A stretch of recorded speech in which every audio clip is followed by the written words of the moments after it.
राम राम दोस्तों, आज हम पहुँचे हैं शादीपुर डिपू फ्लाईओवर के नीचे। भाई साहब से मिलवाएंगे स्कूल कैब चालकों के बारे में। हम एक सबको दिखाते घूम रहे हैं, जैसे हमने वादा किया था, ना रुकेंगे ना डरेंगे ना थकेंगे और हर स्कूल कैब चालक की हालत आप तक पहुंचाएंगे। इसी को लेकर हम भाई साहब के पास पहुंचे हैं, मिलवाते हैं आपको। राम राम भाई साहब। राम राम जी भाई साहब, राम राम। भाई साहब पहले ये बताओ, आप कौन से स्कूल में चलते थे? भाई साहब मेरा स्कूल जो है Delhi public school Mathura road पे है। ये और बताओ कि कितने टाइम हो गया आपको इस रोजगार में लगे हुए? कब से स्कूल लाइन से काम कर रहे हो? भाई साहब इस रोजगार में हमारे फादर से लेके हम आज तक हमारे को 40-45 साल हो गए हैं। और मैं अपनी बात करता हूँ, मेरे को कम से कम 10-15 साल हो गए हैं इस लाइन के अंदर, 15 साल के करीब। ठीक है जी।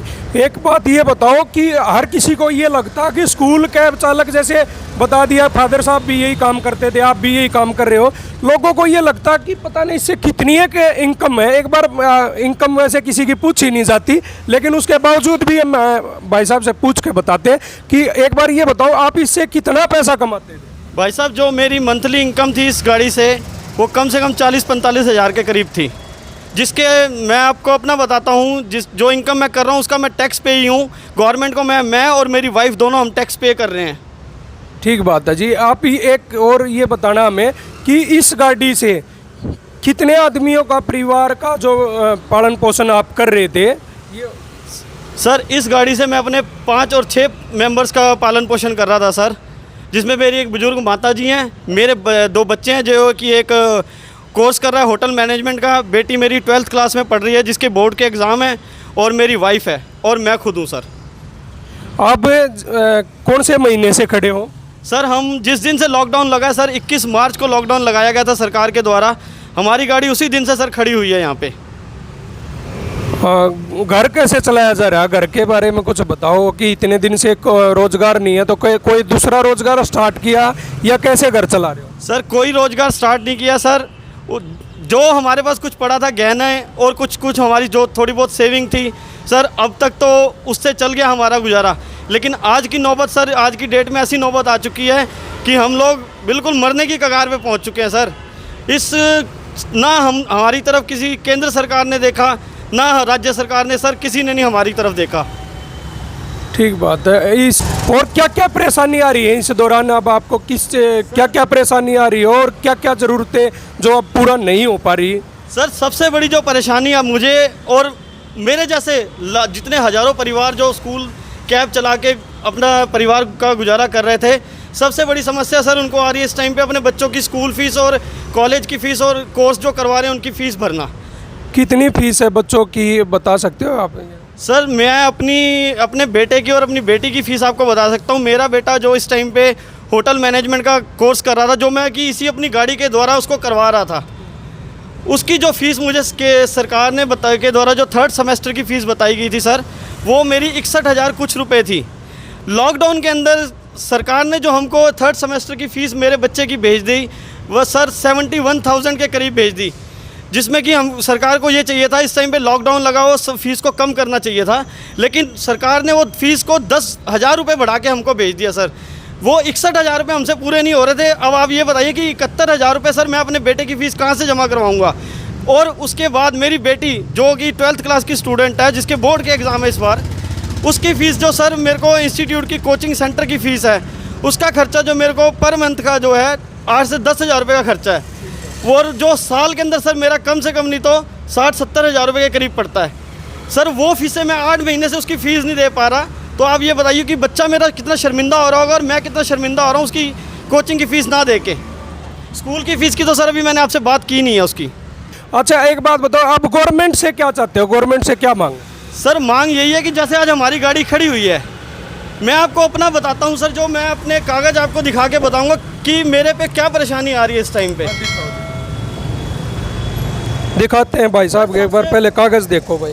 सबसे बड़ी परेशानी सर जो है, जनवरी के अंदर सर मैंने अपनी गाड़ी की इंश्योरेंस करवा के खड़ी की थी, जिसका अमाउंट मैंने सर भरा था 28,000 रुपये। ठीक है सर, 28,000 रुपये अमाउंट मैंने भरा था सर। ठीक है। के अंदर सरकार के द्वारा जो लॉकडाउन लगाया गया सर, वो था 21 मार्च को। मैंने गाड़ी चलाई सर सिर्फ 1 से 1.5 महीने के अंदर, 1 और 1.5 महीने मैंने गाड़ी चलाई सर अपनी। जो सर मेरी गाड़ी 8 महीने खड़ी हुई, जो मैंने इंश्योरेंस करवा के सर गाड़ी खड़ी करवा दी अपनी, इस पैसे को मैं कहाँ से वसूल करूँगा सर? आप हर साल के साल थर्ड पार्टी इंश्योरेंस को बढ़ा रहे हो, कमर्शियल गाड़ी के ऊपर आप थर्ड पार्टी बढ़ाए जा रहे हो, वो सर हम पैसे कहाँ से पूरे करेंगे? जहाँ पे हमको सर थर्ड पार्टी के अंदर हमको हर साल के साल बेनिफिट मिलता था सर, सरकार ने वो बेनिफिट ख़त्म कर दिया बिल्कुल इस चीज़ के ऊपर। अब हम ये बताओ सर कि 28,000, अब इस टाइम पे मेरे को अगर मान लीजिए जनवरी में मेरे या फरवरी में कभी भी जब गाड़ी स्टार्ट करते हैं, स्कूल स्टार्ट करते हैं सर, सबसे बड़ी समस्या सर, पहला सबसे बड़ा काम है मेरे को इंश्योरेंस करवाना गाड़ी की, क्योंकि बच्चों की ज़िंदगी और मेरे परिवार की ज़िंदगी भी इसी के साथ है। इंश्योरेंस मेरे को करवानी बहुत ज़रूरी है। जो हमारे साथ बच्चे, पेरेंट्स इतना विश्वास करके हमारे साथ बच्चे भेजते हैं, कागज़ के बगैर हम सर गाड़ी नहीं चलाते अपनी। कमर्शियल गाड़ी हमारे पास है, हम विदाउट किसी कागज़ के पूरे हुए बगैर हम गाड़ी नहीं चला सकते रोड के ऊपर। सबसे पहला सर जो मेरे को परेशानी आएगी सर, वो 28 और 30 हज़ार के बीच में मैं कहाँ से पूरा करूँगा? उसके बाद सर आप मेरे गाड़ी के टायर की तरफ देखिए, एक बार मेरे टायर देखिए सर गाड़ी के, ये सर 8 महीने से गाड़ी खड़ी हुई है।